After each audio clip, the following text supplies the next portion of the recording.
Elementary परीक्षा होते का? 5वीची मुलं होती, बसत नाही होत.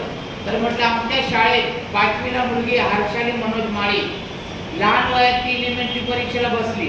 5वीला सहसा कोणी बसत नाही आणि लगेच पास पण झाली. तिला बी ग्रेड मिळाला. आता तिला इंटरमिडिएट परीक्षा द्यायची. ही परीक्षा दिल्यामुळे काय होतंय? 10वीला तुमचे मार्क वाढतात. 10वीला तुमचे 7-8 मार्क वाढतात. काहींचा पण त्याच्यामुळे नंबर पण येतो वर्गात. तिचे 7-8 मार्क वाढतील.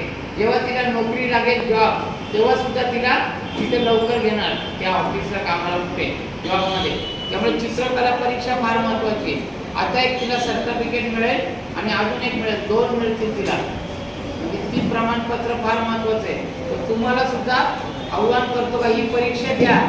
चित्र काढता येत नसेल तरी प्रयत्न करा, कारण ते प्रमाणपत्र फार महत्त्वाचं आहे. मी परीक्षा ती दिली नव्हती, पण एक शिक्षकाने मला सांगितलं, इथं उभी राहा.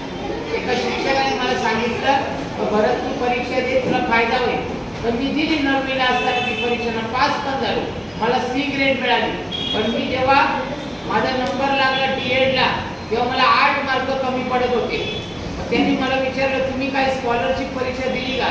म्हटलं मी स्कॉलरशिप परीक्षा दिली. 4वीला पण नापास झालो, 7वीला पण नापास झालो. म्हटलं मग काही चित्रकला दिले का? म्हटलं दिले, दाखवा.